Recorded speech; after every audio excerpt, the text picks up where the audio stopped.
আসসালামু আলাইকুম, আমি মোহাম্মদ আবদুল্লাহ ইস্তাকিম। আজকে আলোচনা করব সলো প্রবৃদ্ধি মডেল বা নয়া ক্লাসিক্যাল প্রবৃদ্ধি মডেল বিষয়ে।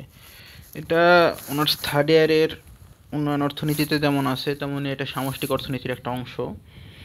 সামষ্টিক অর্থনীতির অর্থনৈতিক প্রবৃদ্ধি বিষয়ক যে মডেলগুলো আছে বা যে তত্ত্বগুলো আছে তার মধ্যে সলো প্রবৃদ্ধি মডেল বা নয়া ক্লাসিক্যাল প্রবৃদ্ধি মডেলটা খুব গুরুত্বপূর্ণ। মূলত বিজ্ঞানী রবার্ট সলো এই মডেলটা দেন, অর্থাৎ বিজ্ঞানী রবার্ট সলো এই মডেলের প্রবক্তা। তার এই সলো নাম অনুসারে, অর্থাৎ তার নামের শেষ অক্ষর সলো অনুসারে এই মডেলের নাম সলো মডেল বা সলো প্রবৃদ্ধি মডেল বলা হয়। আবার সলো বা রবার্ট সলো তিনি ক্লাসিক্যাল চিন্তাধারার অধিকারী ছিলেন। যেহেতু তিনি ক্লাসিক্যাল চিন্তাধারাকে একটু সংস্কারের মাধ্যমে প্রবৃদ্ধি মডেলটা দাঁড় করিয়েছেন, তাই এটাকে নয়া ক্লাসিক্যাল প্রবৃদ্ধি মডেল নামেও সংজ্ঞায়িত করা হয় বা নয়া ক্লাসিক্যাল প্রবৃদ্ধি মডেলও বলা হয়। তো যা হোক, একটা মডেলের মূলত 5টা অংশ থাকে, অর্থাৎ যে কোনো তত্ত্ব বা মডেল যেটা বিজ্ঞানী সরাসরি যেটা প্রদান করে তার মূলত 5টা অংশে আমরা বিভক্ত করে থাকি। প্রথমটা হলো উৎস। এটা উৎস আসলে এটা কিভাবে বিজ্ঞানীটা উপস্থাপন করছে বা কিভাবে ওই বিজ্ঞানী যিনি মডেলটা দিয়েছেন তিনি কোন প্রেক্ষিতে এটা দিয়েছেন, এই ধরনের সংক্রান্ত কিছু কথা যেটা আমরা উৎস হিসেবে চিহ্নিত করি। তারপরে আসে মূল বক্তব্য, যেটা বিজ্ঞানী বা যিনি তত্ত্ব প্রদান করেন তিনি তার নিজের ভাষায় যে বক্তব্যটা দিয়েছেন সেটাই আমরা মূল বক্তব্য হিসেবে চিহ্নিত করি। তারপরে আসে অনুমিত শর্ত। অনুমিত শর্তটা হলো প্রত্যেকটা তত্ত্ব বা মডেলে কিছু শর্ত আমরা ধরে নিই, যে শর্তগুলো লঙ্ঘিত হলে বা যে শর্তগুলো বিঘ্নিত হলে মডেলটা অকার্যকর হবে। এটা বিজ্ঞানী প্রদত্ত যে কোন প্রেক্ষিতে তিনি মডেলটা দাঁড় করান, সেক্ষেত্রে তিনি কিছু শর্ত অনুমিত হিসেবে ধরে নেন। এই শর্তগুলোর ব্যত্যয় হলে মডেলটি অকার্যকর হয় যিনি মডেল প্রদান করেন তার মতে। আর তারপর আসে বিশ্লেষণ। বিশ্লেষণটা যেমন যিনি তথ্য প্রদান করেন তার যেমন বিশ্লেষণে অংশ থাকে, তেমনি বিশ্লেষণে অন্যান্য আমি যেহেতু অর্থনীতির বিষয়ে আলোচনা করতেছি অর্থনীতিবিদই উল্লেখ করি।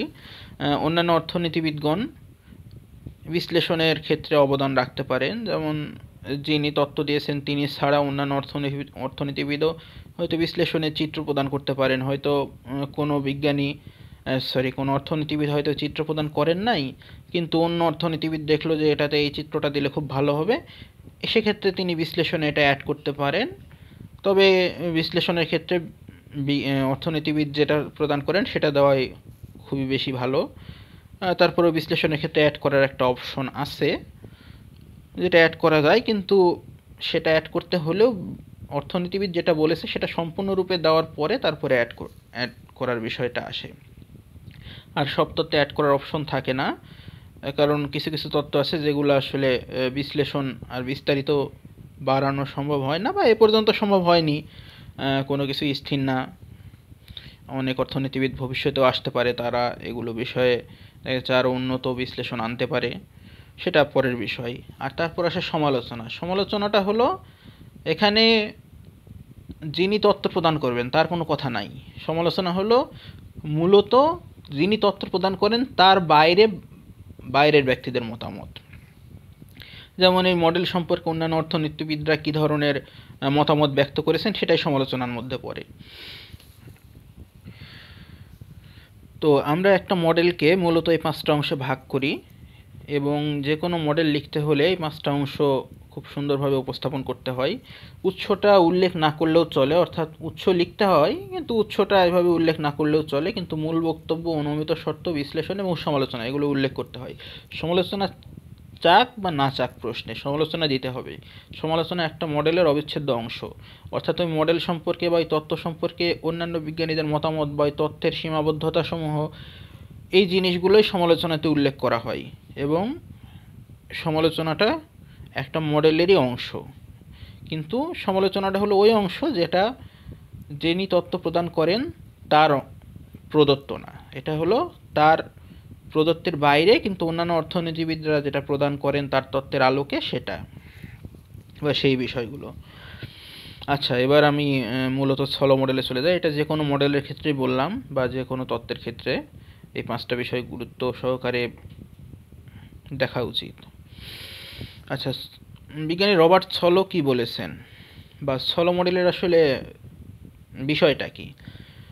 সলো মডেল বুঝতে হলে হ্যারড ডোমার মডেল সম্পর্কে কিছু ধারণা থাকতে হবে। বিজ্ঞানী স্যার রয় হ্যারড এবং ইপসি ডোমার দুইজন আলাদা আলাদা বিজ্ঞানী, তারা আলাদা আলাদাভাবে বক্তব্য দিয়েছিলেন, কিন্তু তাদের বক্তব্যের মূল ভাব এক থাকার কারণে তাদের মডেলকে হ্যারড ডোমার প্রবৃদ্ধি মডেল একত্রে বলা হয়। অর্থাৎ এখানে বিজ্ঞানী হ্যারড আলাদা বক্তব্য দিয়েছেন, বিজ্ঞানী ডোমার আলাদা বক্তব্য দিয়েছেন, কিন্তু তাদের বক্তব্যের মিল থাকার কারণে তাদের এই মডেলটাকে হ্যারড ডোমার মডেল নামে অর্থনীতিতে উল্লেখ করা হয়ে থাকে। তো হ্যারড ডোমার মডেলে মূলত মূল যে সমস্যাটা দেখা দেয় সেটা হলো, আমরা সবাই শুনেছি ছুরিধার প্রান্ত সমস্যা বা ক্ষুরধার প্রান্ত সমস্যা। তো এই ছুরিধার প্রান্ত সমস্যা বা ক্ষুরধার প্রান্ত সমস্যার সমাধান হ্যারড ডোমার মডেল দিতে পারে নাই। পরবর্তীতে বিজ্ঞানী রবার্ট সলো এ বিষয়ে তিনি একটা মতামত দাঁড় করিয়েছেন এবং সেই মতামতটাই মূলত সলো প্রবৃদ্ধি মডেল নামে পরিচিত। অর্থাৎ এটা হ্যারড ডোমার মডেলের একটা আধুনিক সংস্করণ বলা চলে।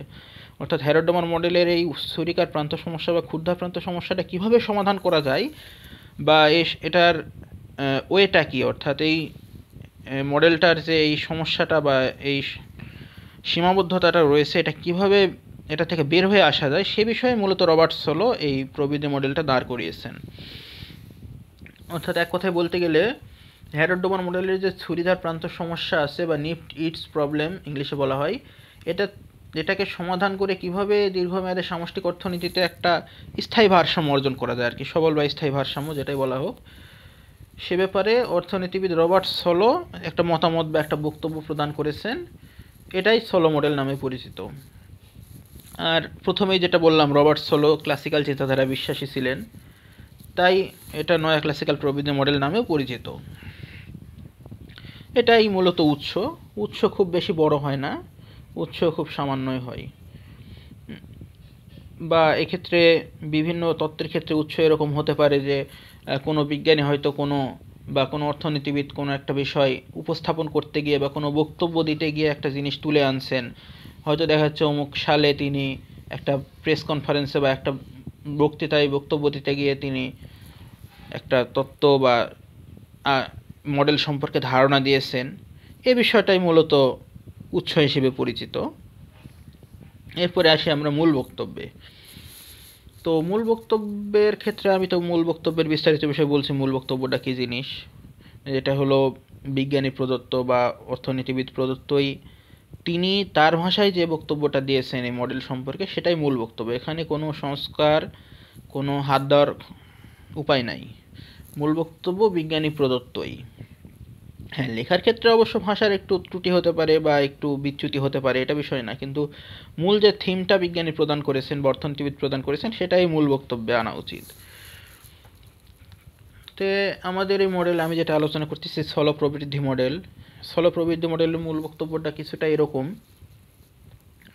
যে আমি যেটা এতক্ষণ ধরে আলোচনা করলাম ওটাই সাজিয়ে গুছিয়ে মূল বক্তব্য, যে হ্যারড ডোমার মডেলে যে পূর্ণ নিয়োগজনিত ভারসাম্য প্রবৃদ্ধির পথ, যেটাকে গোল্ডেন পাথ নামে আমরা বলে থাকি, সামষ্টিক অর্থনীতিতে গোল্ডেন পথ হিসেবে আমরা যেটাকে পরিচিত করে থাকি, এই গোল্ডেন পথ থেকে যে বিচ্যুতি হয় বা হ্যারড ডোমার মডেলের এই গোল্ডেন পথটা অত্যন্ত দুর্বল বা ঝুঁকিপূর্ণ, যেটাকে আমরা ছুরির প্রান্ত সমস্যার সাথে তুলনা করি। ছুরির প্রান্তটা আসলে কি?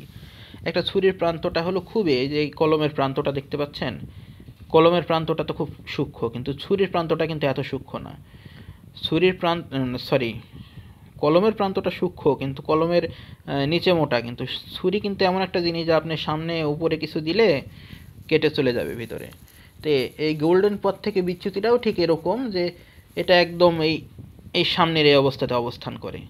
তো এই অবস্থা থেকে যদি একটু ডান বা একটু বাম দিক হয় তাহলে কিন্তু একদম পরে নিচে চলে যাবে, অর্থাৎ খুবই একটা সেন্সিটিভ পর্যায়ে অবস্থান করে। এবং এই বিচ্যুতিটাই হ্যারড ডোমার মডেলে ছুরির প্রান্ত সমস্যা হিসেবে পরিচিত। এই যে এই সমস্যাটার সমাধান কিন্তু হ্যারড ডোমার মডেলে করা হয় নাই বা তারা এটা দিতে পারেন নাই। পরবর্তীতে রবার্ট সলো এটার বিষয়ে একটা মতামত দাঁড় করিয়েছেন বা একটা সলিউশন তিনি আনার চেষ্টা করেছেন। এটাই মূলত সলো প্রবৃদ্ধি মডেল। আশা করি আপনারা বুঝতে পেরেছেন। আর বুঝতে না পারলে অবশ্যই কমেন্ট করবেন, আমি চেষ্টা করব ক্লিয়ার করার। আচ্ছা, মূল বক্তব্যে চলে যাই। আমি মূল বক্তব্য বলতে বলতে বোঝানোর ভিতরে চলে যাচ্ছি। আর এই যে ভারসাম্য অবস্থা থেকে আমি যেটা বললাম, বিচ্যুতি ঘটলে অর্থনীতিতে কি ধরনের প্রভাব পড়তে পারে, অর্থাৎ এই একটা আপেল যেমন ছুরির প্রান্ত থেকে ছুরির প্রান্তে উপরে ফেলে দিলে দেখা যাচ্ছে ওটা দুই ফেল হয়ে পড়ে যাবে বা দুই ভাগ হয়ে যাবে, দুই টুকরো হয়ে যাবে। সেক্ষেত্রে অর্থনীতির ক্ষেত্রে কী হবে? অর্থনীতির ক্ষেত্রে তো আর আসলে দুই টুকরা হবে না। অর্থনীতির ক্ষেত্রে সমস্যাটা দেখা যায় যে যদি এই অবস্থা থেকে বা এই ভারসাম্য থেকে বিচ্যুতি ঘটে, তাহলে অর্থনীতিতে চরম মুদ্রাস্ফীতি কিংবা চরম মন্দাবস্থা দেখা দিতে পারে। অর্থাৎ হয় দেখা যাচ্ছে অর্থনীতি চরম মুদ্রাস্ফীতির দিকে চলে যাবে, এটাও যেমন অর্থনীতির জন্য খুবই খারাপ। আবার দেখা যাচ্ছে হয়তো চরম মন্দার দিকে চলে যাবে, এটাও অর্থনীতির জন্য খুব খারাপ। ধরেন আমি এখানে একটা উদাহরণ দিই। এটা ধরেন একটা ছুরি, এখানে ধরেন হেরোডোমারের যে ভারসাম্য বা গোল্ডেন পার্টটা ঠিক এইখানে অর্জিত হয়েছে। এখন কোনো কারণে ধরলাম আমরা, কোনো কারণে এটা ডান দিকে বা বাম দিকে চলে গেল। আমরা ধরলাম ডান দিকে রয়েছে মন্দা আর এই দিকে রয়েছে মুদ্রাস্ফীতি, বাম দিকে ধরলাম মুদ্রাস্ফীতি। তাহলে দেখেন এই জিনিসটা যখন ডান দিকে পড়বে তখন চরম মন্দাবস্থার দিকে যাবে, আর বাম দিকে যখন যাবে তখন চরম মুদ্রাস্ফীতির দিকে যাবে। এই যে একটা সমস্যা, যে চরম মুদ্রাস্ফীতি বা চরম মন্দাবস্থা, দুইটাই অর্থনীতির জন্য খুবই ভয়ঙ্কর একটা জিনিস, বা এটা অর্থনীতিকে অনেক পিছিয়ে দেয়। তো এই মুদ্রাস্ফীতি বা মন্দার দিকে যে যাওয়ার একটা প্রবণতা, বা যে এই যে একদম একটা সেন্সিটিভ পর্যায়ে অবস্থান করে ভারসাম্য, এই সেন্সিটিভ পর্যায় থেকে মুদ্রাস্ফীতি বা মন্দার দিকে যদি কোনো কারণে চলে যায়, এই চলে যাওয়া থেকে কিভাবে ফিরিয়ে আনা যায় এই সংক্রান্ত বক্তব্যই মূলত রবার্ট সলো প্রদান করেছেন। যে কোনো কারণে এখান থেকে চলে গেল মন্দার দিকে বা চলে গেল মুদ্রাস্ফীতির দিকে, এই মুদ্রাস্ফীতি থেকে আবার এই ভারসাম্যতে আমরা কিভাবে পৌঁছাবো, বা এই মন্দা থেকে ভারসাম্যতে কিভাবে পৌঁছাবো, এটা বিজ্ঞানী হ্যারোড ডোমার বা অর্থনীতিবিদ হ্যারোড ডোমার এটা ব্যাখ্যা করতে পারেন নাই। কিন্তু রবার্ট সলো এ বিষয়ে একটা মতামত দাঁড় করিয়েছেন এবং সমাধান করার চেষ্টা করেছেন। আচ্ছা আচ্ছা, মূল বক্তব্যটা একবার বলে নিই, তারপরে একবার সাজিয়ে বলে নিই, তারপর আবার বোঝাচ্ছি। যে হ্যারোড ডোমার মডেলে পূর্ণ নিয়োগজনিত যে ভারসাম্য প্রবৃদ্ধির পথ বা গোল্ডেন পথ কল্পনা করা হয়ে থাকে তা অত্যন্ত দুর্বল এবং ঝুঁকিপূর্ণ। তাই বিজ্ঞানী হ্যারোড নিজেই এই ভারসাম্যকে ছুরির প্রান্তভাগের সমস্যা বা নিফটিস প্রবলেম হিসেবে চিহ্নিত করেছিলেন। এই ভারসাম্য অবস্থা থেকে কোনো কারণে যদি বিচ্যুতি ঘটে, তাহলে অর্থনীতিতে যেটা বললাম চরম মুদ্রাস্ফীতি বা চরম মন্দাবস্থা দেখা দেয়। এই যে চরম মুদ্রাস্ফীতি বা মন্দাবস্থা বা এই যে অস্থিতিশীল অবস্থা দেখা দেয়, এখান থেকে পুনরায় ভারসাম্য অবস্থায় ফিরে আসার উপায় সম্পর্কে হ্যারোড ডোমার মডেলে কোনো ব্যাখ্যা করা হয় নাই, বা তারা এই বিষয়ে কোনো ব্যাখ্যা দিতে পারেন নাই। অর্থাৎ দুর্বল ও নরবরে অস্থিতিশীল ভারসাম্য পথ থেকে অর্থনীতিতে সবল ও স্থিতিশীল ভারসাম্য পথে ফিরে আসা সম্পর্কে কোনো বক্তব্যই হ্যারোড ডোমার মডেলে রাখা হয় নাই। এই সমস্যার সমাধানে অধ্যাপক হ্যারোড প্রবৃদ্ধি সম্পর্কে তার বক্তব্য প্রদান করেন। সরি, আমি একটা কথা ভুল বলে ফেলছি এখানে। এই সমস্যার সমাধানে অধ্যাপক সলো অর্থাৎ রবার্ট সলো এই হ্যারোড ডোমার মডেলের সীমাবদ্ধতা দূর করার জন্য তার বক্তব্য প্রদান করেন। অর্থাৎ পূর্ণনিয়োগ স্তরে একটি সবল ও স্থিতিশীল ভারসাম্য প্রবৃদ্ধির পথ বজায় রাখাই হচ্ছে সলোর প্রবৃদ্ধি মডেলের মূল বক্তব্য। মূল বক্তব্যের আরও অংশ আছে। অধ্যাপক সলো বা রবার্ট সলো প্রথমে হ্যারোড মডেলের দুর্বলতা চিহ্নিত করেন। রবার্ট সলোর মতে, এটা তার মতামত, যে হ্যারোড মডেলে সুদের হার অর্থাৎ মূলধন থেকে প্রাপ্তি এবং মূলধন শ্রম অনুপাত, এই দুটা বিষয় হ্যারোড ডোমার মডেলে স্থির ধরা হয়েছিল। এই দুটো অনুপাত স্থির ধরার কারণেই মূলত ভারসাম্য প্রবৃদ্ধির পর দুর্বল ও অস্থিতিশীল হয়। কিন্তু রবার্ট সলো মনে করেন যদি সুদের হারটা পরিবর্তন করা যায়, অর্থাৎ সুদের হার নমনীয় হয় এবং মূলধন শ্রম অনুপাতটাও পরিবর্তনশীল বিবেচনা করা যায়, তাহলে মূলধন উৎপাদন অনুপাত স্বয়ংক্রিয়ভাবেই পরিবর্তন হবে এবং দীর্ঘমেয়াদে স্বয়ংক্রিয়ভাবে প্রত্যাশিত প্রবৃদ্ধি হার ও স্বাভাবিক প্রবৃদ্ধি হার পরস্পর সমান হবে এবং দীর্ঘমেয়াদে পূর্ণনিয়োগ স্তরে অর্থনীতিতে একটি সবল স্থিতিশীল ভারসাম্য প্রবৃদ্ধির পথ বজায় থাকবে বলে আশা করা যায়। এই প্রক্রিয়ায় যে হ্যারোড ডোমান মডেলের নিউক্লিস প্রবলেম বা ছুরিকার প্রান্ত সমস্যার সমাধান করা যাবে, এটা রবার্ট সোলোর বক্তব্য। এখন এই বক্তব্যটার বিশ্লেষণে আমরা আসি। বিশ্লেষণের আগে অনুমিত শর্ত আছে। অনুমিত শর্তগুলো আমাদের বিজ্ঞানী রবার্ট সোলো বা অর্থনীতিবিদ রবার্ট সোলো যেগুলো শর্ত তার মডেলে দাঁড় করিয়েছেন বা যেগুলো অনুমিত শর্তের আলোকে তিনি মডেলটা দাঁড় করিয়েছেন, সেগুলো যদি বলি, তার অনুমিত শর্তের মধ্যে অন্যতম ছিল অর্থনীতিতে পূর্ণনিয়োগ অবস্থা বিরাজমান থাকতে হবে। দ্বিতীয়ত ছিল সময় ব্যবধান বা দীর্ঘকাল বিবেচনা করতে হবে। এটা স্বল্পকালে বিবেচনা করতে গেলে তার মডেলটা হয়তো কার্যকরী হবে না, এটা তার নিজেরই মতামত। স্থির মাত্রাগত উৎপাদন প্রবাহ বা একমাত্রা সমজাতীয় উৎপাদন অপেক্ষক বিবেচ্য, অর্থাৎ যেটা আমরা একমাত্রিক উৎপাদন অপেক্ষক বলে থাকি অর্থনীতিতে, এটাকে কে সমান আলফা কিউ সমান আলফা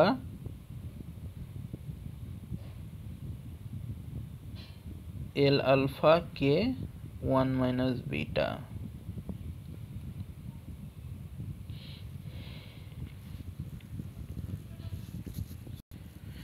এখানে আলফা দুটো দিয়ে ফেলেছি না, এটা আলফা না দিয়ে এটা আমি এ দিই, তাহলে দেখতে সুন্দর লাগবে। কিউ সমান দুটো আলফা হলে আবার বুঝতে সমস্যা হবে, এ আলফা কে 1 মাইনাস আলফা, বা এটাকে আমরা আলফা প্লাস বিটা সমান 1 হলেই আমরা এটাকে একমাত্রা সমজাতীয় উৎপাদন অপেক্ষক বলতে পারি। অর্থাৎ একমাত্রা এই উৎপাদন অপেক্ষকটার ক্ষেত্রে আলফা প্লাস বিটা সমান 1 যখন হবে, অর্থাৎ আলফা আর কে এর পাওয়ার যখন 1 মাইনাস আলফা আসবে, তখন আমরা এটাকে একমাত্রিক সমজাতীয় উৎপাদন অপেক্ষক বলে থাকি।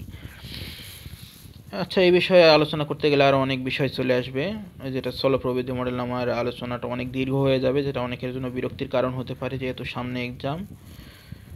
আর একটা বিষয় নিয়ে আলোচনা করতে গেলে অনেক বিষয় চলে আসে, সেক্ষেত্রে মূল বিষয়টার হয়তো কিছুটা ব্যত্যয় ঘটে।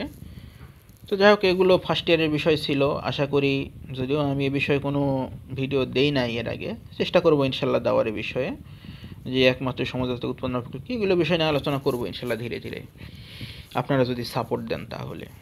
আর যদি সাপোর্ট না দেন তাহলে হয়তো উৎসাহ হারিয়ে ফেলতে পারি। যাই হোক, সেটা পরের বিষয়। তারপরে আমাদের অনুমিত শর্ত ছিল ওয়েলারের তত্ত্ব কার্যকর বা ইউলারের তত্ত্ব কার্যকর। এই একমাত্রিক সমজাতীয় উৎপাদন অপেক্ষকের সাথে ইউলারের তত্ত্বের একটা বিশেষ সম্পর্ক আছে, অর্থাৎ একমাত্রিক সমজাতীয় উৎপাদন অপেক্ষক হতে হবে এবং ইউলারের তত্ত্ব কার্যকর হতে হবে। তারপরে আমাদের আরও অনুমিত শর্ত আছে, প্রাপ্ত মূলধন মজুদের পরিপূর্ণ ব্যবহার হতে হবে, অর্থাৎ যে মূলধন মজুরটা থাকে সেটা সম্পূর্ণরূপে ব্যবহার হতে হবে। এছাড়াও আরও অনুমিত শর্ত আছে, দীর্ঘমেয়াদী শ্রম মূলধনের দাম বা মজুরের সুদের হার নমনীয়, যেটা আমরা মূল বক্তব্যে বলেছি যে এটা হ্যারোড ডোমান মডেলে স্থির ধরা হয়েছিল, যার কারণে সমস্যাটা দেখা দিয়েছিল, যেটা স্থল পরিবর্তনশীল ধরেছেন। তারপরে তিনি ধরেছেন মূলধন শ্রম অনুপাত পরিবর্তনশীল এবং মূলধন উৎপাদন অনুপাত পরিবর্তনশীল।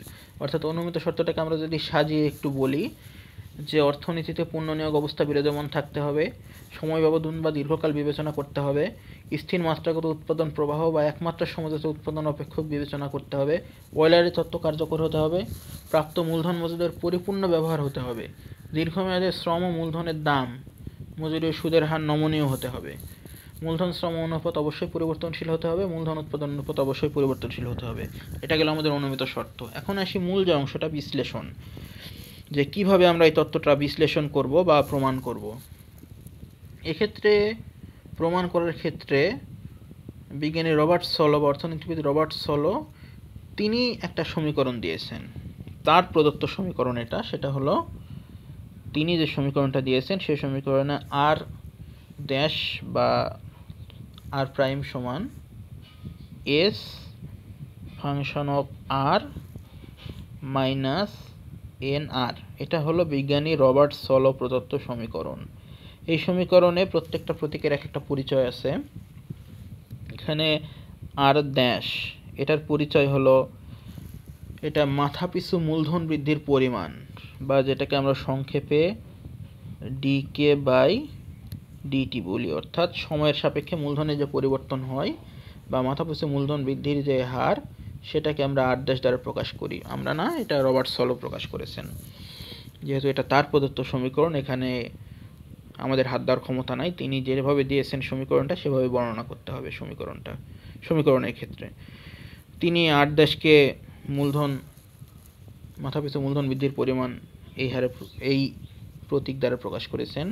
তারপরে একটা আর আছে এখানে, ফাংশন অফ আর। এই আরকে তিনি বলেছেন যে এটা হলো মূলধন শ্রম অনুপাত হিসেবে তিনি ধরেছেন, যেটাকে আমরা মূলধন শ্রম অনুপাত বা K/L দ্বারা প্রকাশ করি।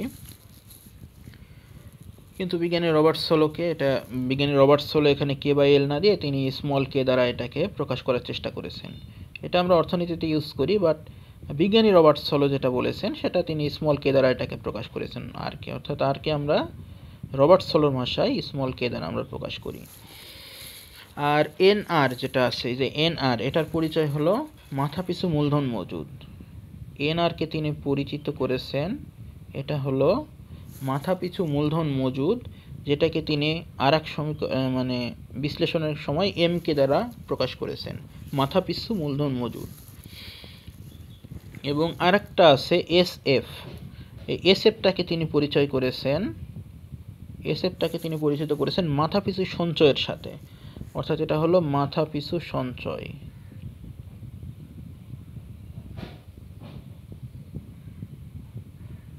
এটা হলো বিজ্ঞানী রবার্ট সোলোর সমীকরণের ডিটেলস।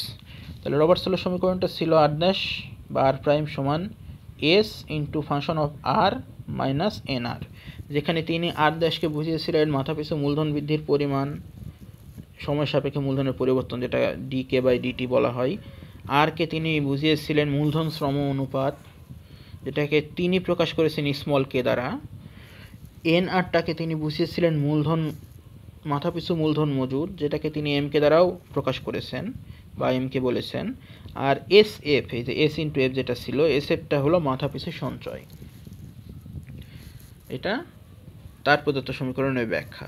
এখন এই সমীকরণের ব্যাখ্যার আগে আমাদের বেশ কিছু কথা আলোচনা করে নিতে হবে রবার্ট সোলো বিশ্লেষণের ক্ষেত্রে, যেটা আমরা এভাবে আলোচনা করতে পারি বা এভাবে বলতে পারি যে, যেহেতু অনুমিত শর্ত আমরা বলে নিচ্ছি, অনুমিত শর্তের আলোকে যেটা মূল বক্তব্যে আমরা বলেছি তার কিছু অংশ আমরা বিশ্লেষণে তুলে আনব।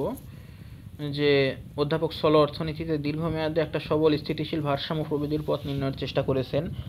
সবল স্থিতিশীল ভারসাম্য প্রবৃদ্ধির পথ বলতে এমন একটা অবস্থা বোঝানো হয় যেখানে স্বাভাবিক প্রবৃদ্ধির হার, প্রত্যাশিত প্রবৃদ্ধির হার এবং প্রকৃত প্রবৃদ্ধির হার পরস্পর সমান হয়।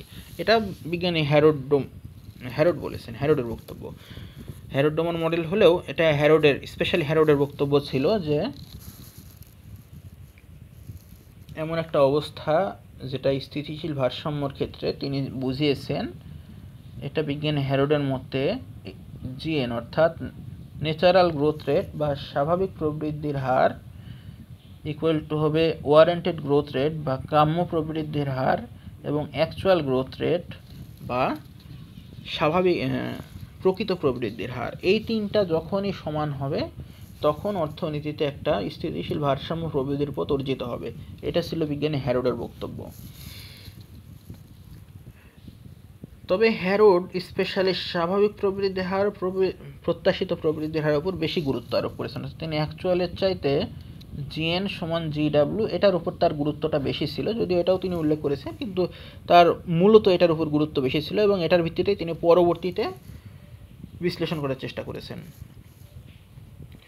তার মতে বা বিজ্ঞানী হ্যারোডের মতে, এখানে তার মতে বললে সোলো আর হ্যারোড দুইজন আছে, তো সোলোর মতে হ্যারোডের মতো উল্টাপাল্টা হয়ে যাবে, তো আমি বিজ্ঞানী বা অর্থনীতিবিদ হ্যারোডের মতে ছিল যে পূর্ণ নিয়োগজনিত ভারসাম্য অবস্থায় বা স্থিতিশীল অবস্থায় GN সমান GW হবে, যেটা আমি বললাম। এটা হ্যারোডের বক্তব্য ছিল যে GN সমান GW হতে হবে। আর যদি কোনো কারণে বিচ্যুত হয়, সেটা তিনি বিজ্ঞানী হ্যারোড নিজেই বলেছেন যে এই প্রবৃদ্ধির পথটা অত্যন্ত নড়বড়ে ও ঝুঁকিপূর্ণ। আর অধ্যাপক সোলো এখানে বলেছেন যে যদি সুদের হার নমনীয় হতো, অর্থাৎ হ্যারোড-ডোমান মডেলে সুদের হার অনমনীয় ধরা হয় এবং মূলধন শ্রম অনুপাত স্থির ধরা হয়, কিন্তু রবার্ট সোলো বলেছেন যে যদি সুদের হার নমনীয় হয় এবং মূলধন শ্রম অনুপাত পরিবর্তনশীল ধরা হয় বা বিবেচনা করা হয়, তাহলে দীর্ঘমেয়াদে মূলধন উৎপাদন অনুপাত পরিবর্তন হবে এবং দীর্ঘমেয়াদে স্বয়ংক্রিয়ভাবে সবল স্থিতিশীল ভারসাম্য প্রবৃদ্ধির পথ বজায় থাকবে। এক্ষেত্রে বিজ্ঞানী রবার্ট সোলো বলেছেন যে যদি কোনো কারণে যে বিচ্যুতিটা হয়, আমি ওই পৃষ্ঠায় চলে যাই তাহলে আমার একটু সুবিধা হবে, এখানে ভিজিবিজি হয়ে যাচ্ছে। বিজ্ঞানী রবার্ট সলো বলেছেন, যদি কোনো কারণে 1 নম্বর পয়েন্ট, যদি কোনো কারণে জিএন অর্থাৎ ন্যাচারাল গ্রোথ রেটটা ওয়ারেন্টেড গ্রোথ রেটের চেয়ে বড় হয়, অর্থাৎ কাম্য প্রবৃদ্ধির হারটা স্বাভাবিক প্রবৃদ্ধির হারের চেয়ে বড় যদি হয়ে যায়, তাহলে অর্থনীতিতে অভারসাম্য দেখা দেবে এবং চরম মুদ্রাস্ফীতি সৃষ্টি হবে। এক্ষেত্রে সলোর মতামত হলো, এ অবস্থায় যদি, অর্থাৎ এই যে একটা ভারসাম্য থেকে বিচ্যুত হলো, ভারসাম্য থেকে তো দুইভাবে বিচ্যুত হয়, একটা হলো মুদ্রাস্ফীতির দিকে যায়, একটা মন্দা অবস্থার দিকে যায়, অর্থাৎ একটা ডান দিকে যায়, একটা বাম দিকে যায়। তো যদি মুদ্রাস্ফীতির দিকে যায়, তাহলে রবার্ট সলোর মতামত হলো, এ অবস্থায় সুদের হার বাড়াতে হবে, অর্থাৎ 8টাকে বাড়াতে হবে এবং মূলধন শ্রম অনুপাত কমাতে হবে, যেটা রবার্ট সলো মূলধন শ্রম অনুপাতকে স্মল কে দ্বারা প্রকাশ করেছেন, সেটা কমাতে হবে। অর্থাৎ যদি মুদ্রাস্ফীতি হয়, এই পরিস্থিতি হলে আমাদের সুদের হার, রবার্ট সলো বলেছেন, সুদের হার বাড়াতে হবে এবং মূলধন শ্রম অনুপাত কমাতে হবে। এর ফলে হবে কি, মূলধন উৎপাদন অনুপাত কমবে, অর্থাৎ যখন আমরা সুদের হার বাড়াবো এবং মূলধন শ্রম উৎপাদন অনুপাত কমাবো, তখন মূলধন উৎপাদন অনুপাত সিআর, যেটা প্রকাশ করা হয় সিআর দ্বারা, এটা বাড়বে, মূলধন উৎপাদন অনুপাতটা বাড়বে, মূলধন উৎপাদন অনুপাতটা কমবে, এটা আমি মন্দা অবস্থাটা বলে ফেলছি। যখন সুদের হার বাড়বে এবং মূলধন শ্রম অনুপাত কমবে, তখন মূলধন উৎপাদন অনুপাতও কমে যাবে, সিআরটা তখন কমে যাবে।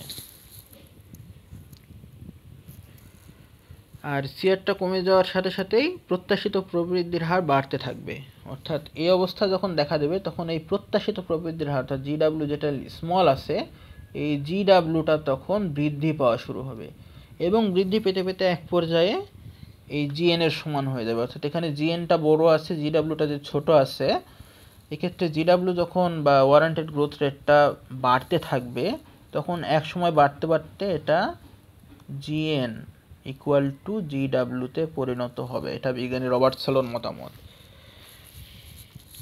আবার দ্বিতীয় অবস্থায়, এটা তো গেল মুদ্রাস্ফীতির ক্ষেত্রে, দ্বিতীয় অবস্থায় আসি, যখন মন্দা দেখা দেবে, অর্থাৎ যখন ন্যাচারাল গ্রোথ রেটটা চাইতে ওয়ারেন্টেড গ্রোথ রেটটা বড় হয়ে যাবে, তখনও অর্থনীতিতে অভারসাম্য দেখা দেবে এবং এক্ষেত্রে মন্দা ও বেকারত্ব দেখা দেবে।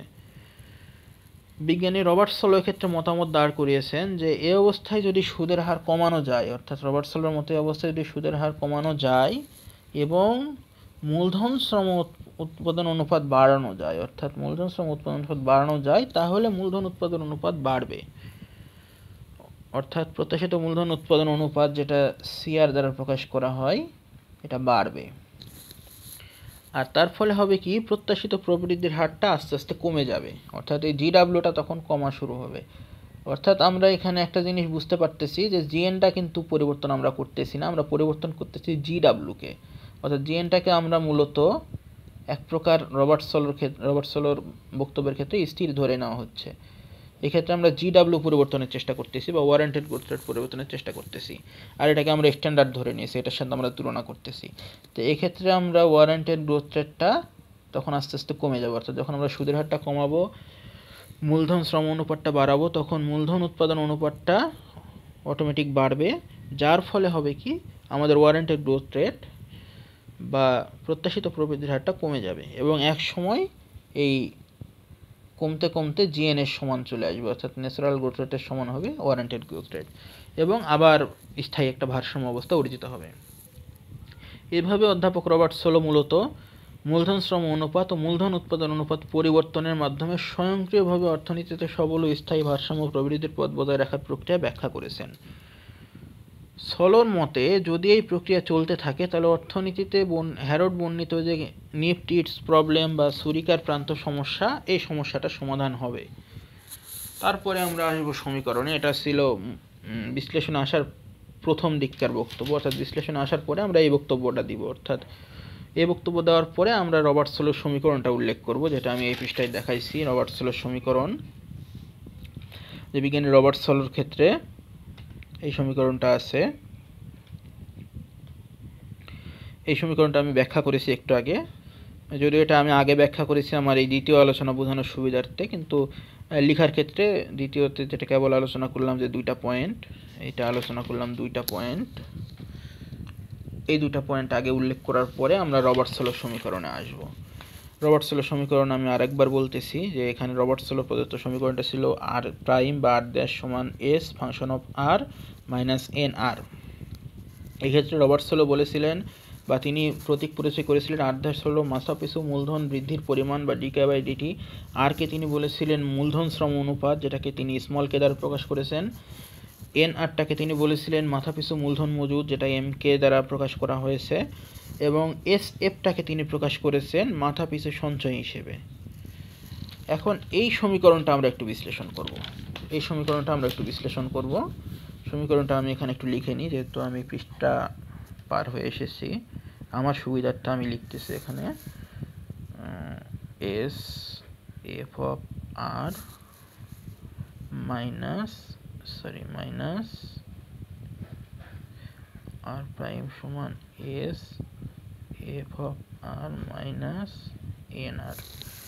আচ্ছা, এখন রবার্টস-সলোর মতে তিনি যেই পরিচয়গুলো দিয়েছিলেন সেগুলোর মান যদি আমরা এখানে বসায় দিই, তাহলে সমীকরণটার আকার কী দাঁড়ায়? আমরা আর ড্যাশের মানটা যদি বসায় দিই, ডিকে বাই ডিটি বসায় দিলাম, এস এফ আর এর মানটা যদি আমরা, যেহেতু এটা সঞ্চয়ের পরিমাণ ধরেছিলেন রবার্টস-সলো, আমরা এস এফ কে দ্বারা প্রকাশ করি যদি, যেহেতু আরটাকে তিনি মূলধন শ্রম অনুপাত ধরেছিলেন, সেক্ষেত্রে আমরা মূলধন শ্রম অনুপাতের প্রতি কে বসায় দিলাম, এবং এনআর এর ক্ষেত্রে তিনি এখানে এটাকে ধরেছিলেন এম কে হিসেবে, বা এটা আমরা এখানে বলেছি, যেটাকে আমরা বলেছি মাথাপিছু মূলধন মজুদ, যেটাকে আমরা এম কে দ্বারা প্রকাশ করেছি, এম কে। এটা হলো তার সমীকরণ থেকে আমরা তার যে টার্ম বা তার প্রদত্ত সমীকরণে যে তিনি ব্যাখ্যা দিয়েছেন বিভিন্ন প্রতীকে, সেই ব্যাখ্যাগুলো আমরা উপস্থাপন করলাম। এখন যদি সলোর সবল স্থায়ী ভারসাম্য অর্জিত হয়, অর্থাৎ বিজ্ঞান রবার্টস-সলোর যে ভারসাম্য সেটা যদি অর্জিত হয়, সেক্ষেত্রে আমাদের এই বাম পক্ষের মানটা শূন্য আসবে। অর্থাৎ রবার্টস-সলোর মতে যখন ভারসাম্য অর্জিত হবে তখন ডিকে বাই ডিটির মানটা শূন্য হবে।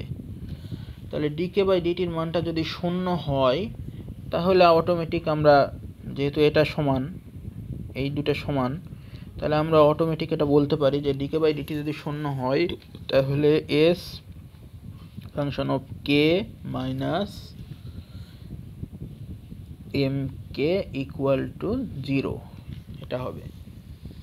তারপর আমরা যদি পক্ষান্তর করি, অর্থাৎ সুন্দর করে সাজায় লিখি, বাম পক্ষ থেকে ডান পক্ষতে যদি এম কেটাকে নিয়ে যাই, এম কেটাকে বাম পক্ষে নিয়ে গেলে মাইনাস ছিল প্লাস হয়ে যাবে। এই যে আমরা একটা ভারসাম্য সমীকরণ পাইলাম, অর্থাৎ ভারসাম্য অবস্থায় সলোর সমীকরণটার কীরকম অবস্থা দাঁড়াবে বা ভারসাম্য অবস্থায় সলোর সমীকরণটা কেমন হবে, সেটা আমরা বের করলাম যে এস এফ অফ কে সমান এম কে। এটা হলো ভারসাম্য অবস্থায় সলোর সমীকরণ বা রবার্টস-সলোর সমীকরণ। এক্ষেত্রে রবার্টস-সলো নিজে একটা আশঙ্কা প্রকাশ করেছেন। সে আশঙ্কাটা কি? যে এক্ষেত্রে এস ফাংশন অফ কে এবং এম কে সমান নাও হতে পারে, অর্থাৎ এটা যে সমান আমরা বের করলাম, এটা কোনো কারণে সমান নাও হতে পারে, অর্থাৎ ভারসাম্য থেকে বিচ্যুত হতে পারে। এখন যদি ভারসাম্য থেকে বিচ্যুত হয়, তাহলে সমাধানটা কি? রবার্টস-সলোর মতে যদি ভারসাম্য থেকে বিচ্যুত হয়, অর্থাৎ S F K is not equal to M K যদি হয়, যেহেতু এটা হওয়ার সম্ভাবনা আছে হবে, তাহলে এটাতে আবার ফিরে আসার বুদ্ধি, অর্থাৎ এটা থেকে আমরা কীভাবে আবার সমতায় আসবো। এক্ষেত্রে রবার্টস-সলোর বক্তব্য, যদি দুইটা ক্ষেত্র, যেহেতু মুদ্রাস্ফীতি মন্দা দুইটা ক্ষেত্র আছে, যেহেতু DK by DT is not equal 0, মানে দুইভাবে এটা হতে পারে। একটা হলো হয় 0-র চেয়ে বড়, অর্থাৎ হয় গ্রেটার দেন 0 অথবা লেস দেন 0, দুইভাবে হতে পারে। এই জন্য আমরা 1 আর 2 লিখছি, তো এটা বোঝানোর জন্য দিলাম। তো প্রথম ক্ষেত্রে আমরা ধরেছি যে গ্রেটার দেন 0 যদি হয়, অর্থাৎ ডিকে বাই ডিটি ধরলাম, ডিকে বাই ডিকে লিখতেছি কেন, dk by DT less than, sorry greater দেনটা তিনি আগে উল্লেখ করেছেন, লেস দেনও আছে, কিন্তু যেহেতু আমরা বিজ্ঞানের মত আলোচনা করতেছি বা অর্থনীতিবিদের মত, সেক্ষেত্রে তিনি যেটা আগে দিয়েছেন সেটা আমাদের আগে দেওয়াই বেটার হবে, নিজের মতামত না দিয়ে তারটা দেওয়াই ভালো হবে। DK by DT is greater than 0 তিনি প্রথমে ধরেছেন, যদি হয় তাহলে কি দাঁড়াবে, আমাদের রবার্টসলের সমীকরণ থেকে আমাদের দাঁড়াবে এস ফাংশন অফ কে। আমি এই পৃষ্ঠাতে সমীকরণটা লিখেছি, দেখেন এখানে যদি এটা DK by DT is greater than 0 হয়, তাহলে S F of K M K is greater than 0 হবে। সেক্ষেত্রে এম কেটা উপরে চলে গেলে এস এফ অফ কে বড় হবে এম কের চাইতে, অর্থাৎ প্রতীকটা এভাবে আমরা লিখতে পারি, S F of K is greater than M K হবে। দুই পৃষ্ঠা হয়তো আমার একটু বারবার প্রবলেম হচ্ছে, ভালো করে দেখি তো। এখানে এটা এপারে, এটা এপারে নিয়ে গেলাম, এপারে নিয়ে গেলে হ্যাঁ মাইনাস, হ্যাঁ ঠিকই আছে। তাহলে আমাদের যদি ডিকে বাই ডিটি, বা এটা ডিকে বাই ডিটি আমি বারবার বলতেছি, এটা আসলে মূল যে তার বক্তব্য মতে এটা ছিল মূলধন, মাথাপিছু মূলধনের পরিমাণ বা মাথাপিছু মূলধন বৃদ্ধির হার, এটাকে আমি ডিকে বাই ডিটি বলতেছি। অনেক দীর্ঘক্ষণ ক্লাস নিচ্ছি তো খোলা হয়ে যাচ্ছে কেন।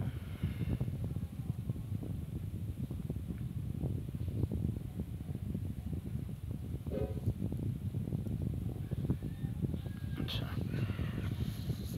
তাহলে এটা DK by DT is greater than 0 হলে S F K is greater than M K হবে।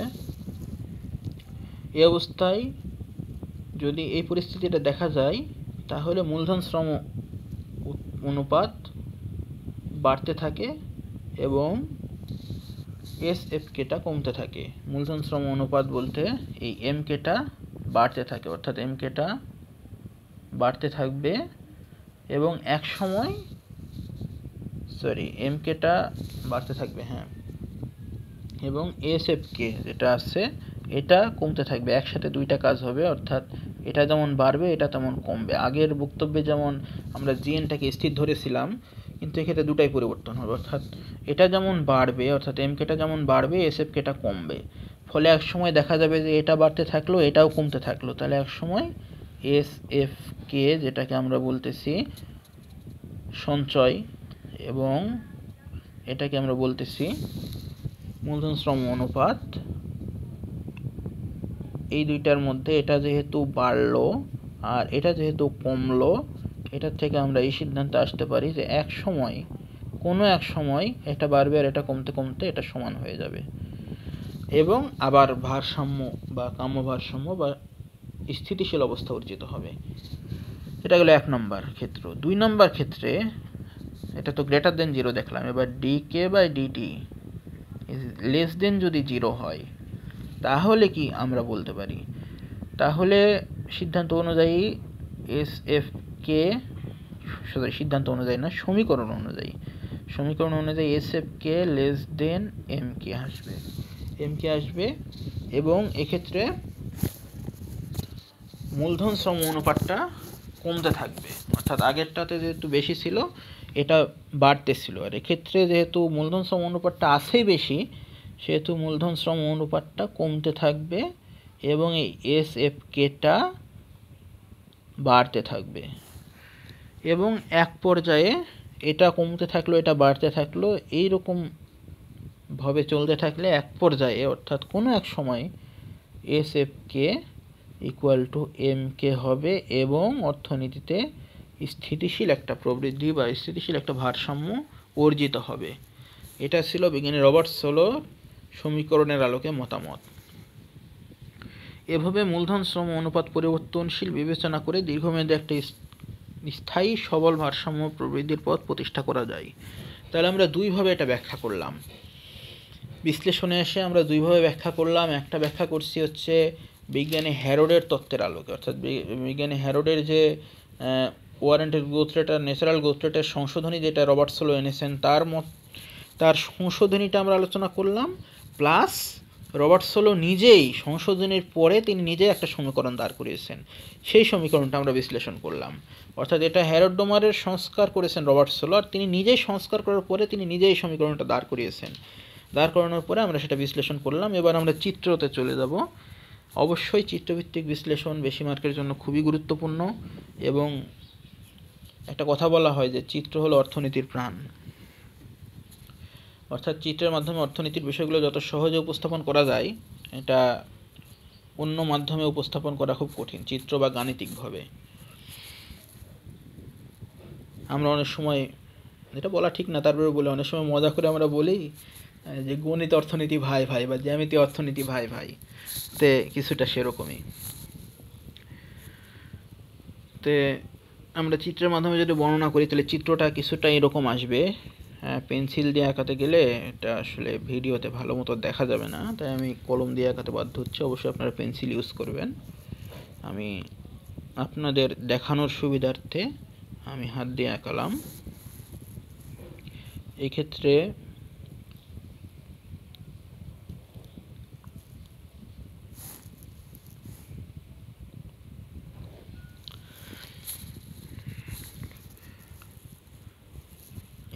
আমরা এই ভূমি অক্ষে, অর্থাৎ যেটা এক্স অক্ষ আমরা ধরি, এক্ষেত্রে আমরা ধরেছি মূলধন শ্রম অনুপাত, বা এইদিকে আমি সংক্ষেপে প্রতীক দ্বারা প্রকাশ করেছি, এখানে মূলধন শ্রম অনুপাত ধরেছি।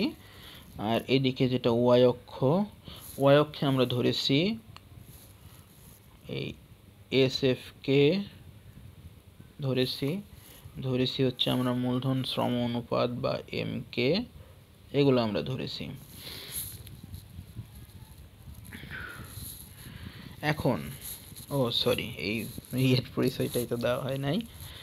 এটাই এই সরল যেটা রেখা চলে গেছে, মানে মূলবিন্দুগামী যে রেখাটা আছে, এটা হলো এম কে, যেটা এনআর দ্বারা প্রকাশ করেছিলেন বিজ্ঞানী রবার্ট সোলো। আর এটা হলো এই যে বাঁকা যে রেখাটা চলে আসছে, এটা হলো এস এফ কে, এই রেখা। এখন আমরা দেখতে পাচ্ছি দুইটা ক্ষেত্রে মূলধন শ্রম অনুপাত এস এফ কে আর এম কে সমান হয়েছে। একটা হলো এই বিন্দুতে সমান হয়েছে, এটাকে আমরা পি বিন্দু ধরলাম। আর আরেক জায়গায় সমান হয়েছে, সেটা হলো এইখানে। তো আমরা স্বভাবতই বলতে পারি এখানে ভারসাম্য অর্জিত হবে না, কারণ এখানে সবই তো শূন্য, উৎপাদন নাই, কিছু নাই। মানে দেখা যাচ্ছে যে পরিস্থিতিটা এমন, এখানে এই বিন্দুতে পরিস্থিতিটা এমন যে আপনার উৎপাদনও নাই, তাই অসমান হওয়ার প্রশ্ন কোত্থেকে আসে? অর্থাৎ আপনার যদি কাছে কোনো টাকাই না থাকে, তাহলে আপনার কাছে বেশি টাকা আছে না কম টাকা আছে সেটা হিসাব করা যাবে না। তো এই কারণে এটা ভারসাম্য হবে না।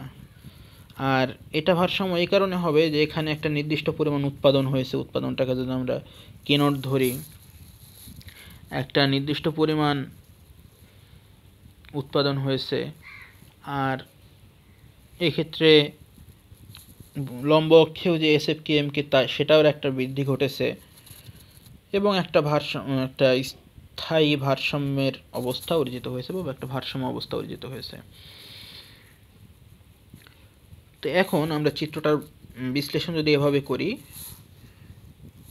যেহেতু আমরা ওএক্স অক্ষে মূলধন শ্রম অনুপাত ধরেছি, স্মল কে দ্বারা যেটা প্রকাশ করা হয়েছে, এবং ওয়াই অক্ষে এস এফ কে ও এম কে ধরা হয়েছে, এই যে আমি লিখে দিয়েছি এস এফ কে এবং এম কে। আর পি বিন্দুকে আমি যেটা ভারসাম্য বিন্দু বলে উল্লেখ করলাম, পি বিন্দু ভারসাম্য বিন্দু, যেখানে এই বিন্দুতে আমার সমীকরণে এই যে দেখেন ডিকে বাই ডিটি ইকুয়াল 0 ছিল। অর্থাৎ এই বিন্দুতে পি বিন্দুতে ডিকে বাই ডিটি ইকুয়াল 0, অর্থাৎ ডিকে বাই ডিটি ইকুয়াল 0 মানে এস এফ কে এবং এম কে সমান। সে বক্তব্য অনুযায়ী এস এফ কে এবং এম কে দেখেন এই বিন্দুতে সমান, পি বিন্দুতে। অর্থাৎ পি বিন্দুতে সবল স্থায়ী ভারসাম্য প্রতিষ্ঠিত হবে। পি বিন্দুর বাম দিকে কিংবা ডান দিকে হবে না, কারণ পি বিন্দুর বাম দিকে গেলে, পি বিন্দুর বাম দিকে অর্থাৎ যদি এই দিকে আসে, এই পি বিন্দুর, আপনারা ছবিটা আঁকাআঁকি করবেন না, আমি বোঝানোর খাতিরে আঁকাআঁকি করতেছি। পি বিন্দুর বাম দিকে আসলো, কথার কথা ধরলাম পি বিন্দুর বাম দিকে অবস্থান করলো, অর্থাৎ এই দিকে চলে আসলো ভারসাম্যটা, তাহলে কিন্তু S F K is greater then S, এই যে এইটা হবে এস এফ কে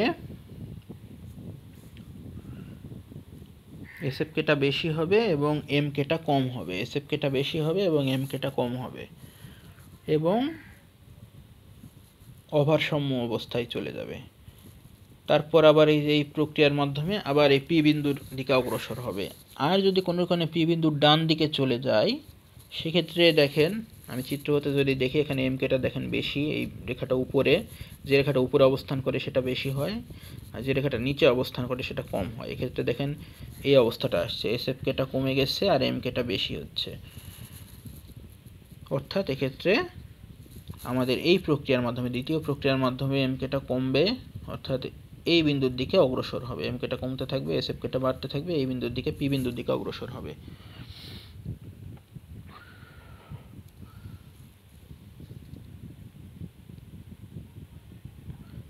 এই যে তিনটা ব্যাখ্যা আমি দিলাম, বা এই তিনটা ব্যাখ্যা রবার্ট সোলোর মডেলের মূল বিশ্লেষণের বিষয়।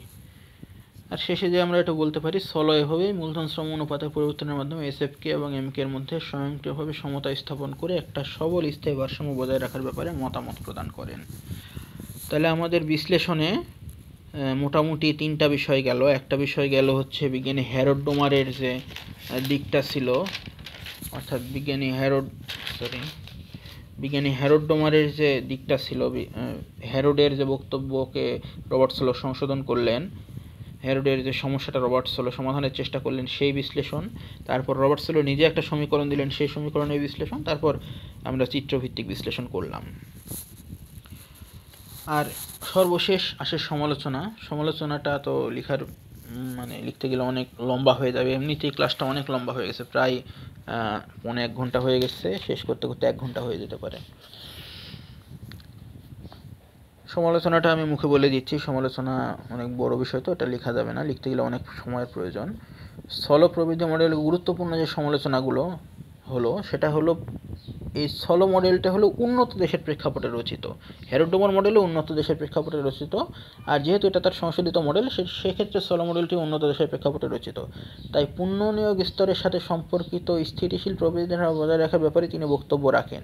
কিন্তু উন্নয়নশীল দেশগুলোর ক্ষেত্রে মূল সমস্যা যেটা দেখা যায়, সেটা হলো পুনর্নিয়োগ অর্জন না, বরং পুনর্নিয়োগে পৌঁছানোটাই মূল সমস্যা হয়ে দাঁড়ায় উন্নয়নশীল দেশের ক্ষেত্রে। আর এক্ষেত্রে এই মডেলে কোনো ব্যাখ্যা নাই, তাই বলা যায় এটা উন্নয়নশীল বা স্বল্পোন্নত দেশের জন্য প্রাসঙ্গিক নয়।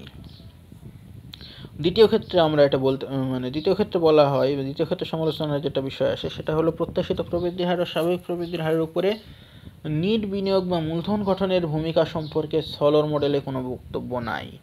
অর্থাৎ তিনি মূলধন উৎপাদন অনুপাত বা মূলধন শ্রম অনুপাত বা সুদের হার নিয়ে আলোচনা করলেও তিনি নিট বিনিয়োগ বা মূলধন গঠনের ক্ষেত্রে কোনো ভূমিকার এই বিষয়ের কোনো সুস্পষ্ট বক্তব্য প্রদান করেননি। আর 3 নম্বর যে সমস্যাটা আসে, সেটা হলো সোলো আসলে নতুন কোনো ধারণা দেন নাই প্রবৃদ্ধি সম্পর্কে, তিনি মূলত হ্যারড ডোমার মডেলের ছুরিকার প্রান্ত সমস্যার একটা সমাধান দাঁড় করিয়েছেন। কাজেই সোলোর বক্তব্যকে প্রবৃদ্ধি তত্ত্ব বা মডেল না বলে হ্যারড ডোমার মডেলের সংশোধনী বলা যেতে পারে বলে অনেকের মতামত, বা অনেক অর্থনীতিবিদের মতামত এটা। চতুর্থত, উন্নয়নশীল দেশগুলোতে মুদ্রাস্ফীতি বেকারত্ব সহ অবস্থান করে, যেটা উন্নয়নশীল দেশের ক্ষেত্রে প্রথমে একটা বললাম। আবার উন্নয়নশীল দেশগুলোতে দেখা যায় মুদ্রাস্ফীতি বেকারত্ব সহ অবস্থান করে, অর্থাৎ বেশিরভাগ উন্নয়নশীল দেশে স্ট্যাগফ্লেশন অবস্থা বিরাজ করে। এরূপ সমস্যা কীভাবে সমাধান করা যায়, এরূপ পরিস্থিতিতে প্রবৃদ্ধির হার কীরূপ হওয়া উচিত, সে ব্যাপারে সোলো মডেল তথা নয়া ক্লাসিক্যাল প্রবৃদ্ধি মডেলে তেমন কোনো দিক নির্দেশনা নাই। তারপরে সোলোর মডেলের একটা উল্লেখযোগ্য একটা দিক, সেটা হলো সোলোর অর্থনীতিতে যে অনুমিত শর্তে আমরা দেখেছি যে তিনি ক্লাসিক্যাল তত্ত্বে বিশ্বাসী, আর ক্লাসিক্যাল তত্ত্বের একটা প্রধান বৈশিষ্ট্য সরকারি হস্তক্ষেপ বিভিন্ন অর্থনীতি। তাই সোলো অর্থনীতির ক্ষেত্রে সরকারি হস্তক্ষেপের পক্ষে ছিলেন না। কিন্তু সরকারি হস্তক্ষেপ কিংবা সরকারি অংশগ্রহণ ছাড়া কীভাবে সবল স্থায়ী ভারসাম্য প্রতিষ্ঠা করা সম্ভব এবং দীর্ঘমেয়াদে তা বজায় রাখা সম্ভব, সে সম্পর্কে কোনো ব্যাখ্যা কিন্তু সোলোর মডেলে দেওয়া হয় নাই। এবং 6 নম্বর ক্ষেত্রে বলা হয়েছে সোলোর মৌলিক মডেল সমীকরণটি একটি জটিল প্রকৃতির, যা রেখাচিত্রের ব্যাখ্যাটাও সম্পূর্ণ নয়। অর্থাৎ 6 নম্বর মডেলে এই সমীকরণটাকে একটু জটিল বলা হয়েছে, যেটা সোলো প্রদত্ত সমীকরণ। শেষমেশ আমরা বলতে পারি, উপসংহারে এসে বা শেষ পর্যন্ত আমরা মন্তব্য করতে পারি, উপরোক্ত সমালোচনাগুলো থাকা সত্ত্বেও সোলার মডেলটি যথেষ্ট তাৎপর্যপূর্ণ, কারণ হ্যারল্ড ডোমার মডেলের ছুরিকার প্রান্ত সমস্যা দূর করার প্রক্রিয়াটি তিনি ব্যাখ্যা করেছেন এবং অর্থনীতিতে দীর্ঘমেয়াদী সবল স্থায়ী ভারসাম্য প্রতিষ্ঠার প্রয়াস চালান, যা পরবর্তীতে পুঁজিবাদী বিশ্বের উন্নত দেশসমূহের অব্যাহত প্রবৃদ্ধি ধরে রাখার ক্ষেত্রে অনুপ্রেরণা হিসেবে কাজ করেছেন। দেখেন, একটা মডেল যখন একটা অর্থনীতিবিদ দাঁড় করায়, আমরা মানুষ কিন্তু স্বয়ংসম্পূর্ণ না। তিনি হয়তো একটা প্রেক্ষাপট বিশ্লেষণ করেছেন, কিন্তু তিনি আর একটা প্রেক্ষাপট বিশ্লেষণ এড়িয়ে গেছেন বা তিনি ওই প্রেক্ষাপটের দিকে যান নাই। তিনি একটা উন্নত দেশের পুনর্নিয়োগজনিত অবস্থা বিবেচনাপূর্বক তিনি একটা হ্যারল্ড ডোমার মডেলের যে ছুরিকার প্রান্ত সমস্যা দেখা যায় সেই সমস্যাটা দূর করার মাধ্যমে একটা স্থায়ী ভারসাম্য প্রবৃদ্ধির পথ অর্জনের চেষ্টা করেছেন। এক্ষেত্রে হয়তো তিনি অনেক বিষয় এড়িয়ে গেছেন বা অনেক ক্ষেত্রে মডেলটা প্রয়োগযোগ্য হবে না, কিন্তু তিনি যে ক্ষেত্রে প্রয়োগ করেছেন সে বিষয়টা কিন্তু বেশ গুরুত্বের সাথে বিবেচনা করা হয়। অর্থাৎ এটা একদম সমালোচনা অনেকগুলো আছে বলাই যে এটা একদম অকার্যকরী মডেল তা কিন্তু না। যে ক্ষেত্রে ওই যে আমি আগে প্রথমে একদম ক্লাসের শুরুতে বললাম অনুমিত শর্তের ব্যত্যয় হলে মডেল কার্যকরী হবে না। তো তিনি যে অনুমিত শর্তগুলো ধরেছিলেন তার মধ্যে অন্যতম ছিল পুনর্নিয়োগ বিরাজমান, অন্যতম ছিল তিনি ক্লাসিক্যাল তত্ত্বে বিশ্বাসী, সেহেতু তার সরকারি হস্তক্ষেপ থাকা চলবে না। তারপরে তিনি আর একটা অন্যতম তিনি অনুমিত শর্ত ধরেছিলেন যে এটা পুনর্নিয়োগজনিত অর্থনীতি হতে হবে, প্লাস এটা উন্নত একটা অর্থনীতি হতে হবে। যেহেতু উন্নয়নশীল দেশের ক্ষেত্রে তিনি আগে উল্লেখ করেছেন এটা উন্নয়নশীল দেশের ক্ষেত্রে প্রয়োগ হবে কিনা এ বিষয়ে তিনি সুস্পষ্ট কোনো ব্যাখ্যা দেন নাই। সেক্ষেত্রে তার মডেলটা যে উন্নয়নশীল দেশের ক্ষেত্রে প্রয়োগযোগ্য নাও হতে পারে এ বিষয়ে বক্তব্য বলা যায় যে এটা হয়তো উন্নয়নশীল দেশের প্রেক্ষিতে প্রযোজ্য হতে পারে না। যাই হোক, সমালোচনার পরে আমি এটা নিজের মতামত ব্যক্ত করলাম এই মডেলের উপরে। তাহলে আমরা যদি মানে একদম শেষমেশ আমরা একটু ফিনিশিংটা যদি দিই তাহলে দেখেন, সলো প্রবৃদ্ধি মডেল মানে ক্লাসিক্যাল প্রবৃদ্ধি মডেল, একটা মডেলের 5টা অংশ, একটা উৎস, একটা মূল বক্তব্য, একটা অনুমিত শর্ত, একটা বিশ্লেষণ, একটা সমালোচনা। তো প্রথমে উৎসটা ছিল যে হ্যারল্ড ডোমার মডেলের যে সমস্যা সেটা থেকে সলো প্রবৃদ্ধি মডেল উত্তরণের পদক্ষেপ সলো প্রবৃদ্ধি মডেল। মূল বক্তব্যটা ছিল যে হ্যারল্ড ডোমার মডেলের যে সমস্যা সেটা সলো সমাধানের চেষ্টা করেছেন, সমাধানের জন্য কি কি বিষয় তিনি এনেছেন সেগুলো মূল বক্তব্যে ছিল। অনুমিত শর্তে তিনি বলেছিলেন যে ওই মূলধন উৎপাদন অনুপাত পরিবর্তনশীল, মূলধন অনুপাত পরিবর্তনশীল, তারপরে সুদের হার পরিবর্তনশীল, সরকারি হস্তক্ষেপবিহীন অর্থনীতি, পুনর্নিয়োগ অবস্থা বিরাজমান, বা দেখা যাচ্ছে অয়েলের তত্ত্ব কার্যকর, একমাত্রিক উৎপাদন অপেক্ষক বিবেচ্য, এগুলো ছিল তার অনুমিত শর্ত। বিশ্লেষণের ক্ষেত্রে আমরা 3 ধরনের বিশ্লেষণ করেছি, 3ভাবে। প্রথম অংশে আমরা বিশ্লেষণ করেছি হ্যারল্ড ডোমারের আলোকে, অর্থাৎ হ্যারল্ডের আলোকে বলতে হ্যারল্ড যে এই সমস্যাটা দেখাইছেন এই সমস্যাটা সংশোধনী, এবং এই সমস্যাটা দেখাচ্ছেন এই সমস্যার সংশোধনীটা প্রথমে আমরা আলোচনা করেছি। রবার্ট স্লো সংশোধনীটা তিনি কি করেছেন, তারপর তিনি সংশোধন করার পরে তিনি নিজে একটা সমীকরণ দাঁড় করাইছেন। প্রথমে সংশোধন করার পরে নিজে একটা সমীকরণ দাঁড় করাইছেন, সেই সমীকরণটা আমরা আলোচনা করেছি। এবং এই সমীকরণের আলোকে এই যে সমীকরণটা আমরা আলোচনা করেছি বিস্তারিত, এই যে এখান থেকে সমীকরণের আলোচনা, এবং এই সমীকরণে অভারসাম্য হলে কীভাবে ভারসাম্য অর্জিত হবে সেটা আলোচনা করেছি। করার পর আমরা চিত্রভিত্তিক আলোচনা করেছি। চিত্রভিত্তিক আলোচনার পরে আমরা সমালোচনাগুলো উল্লেখ করেছি। তো মূলত এটাই সলো প্রবৃদ্ধি মডেলের বিস্তারিত।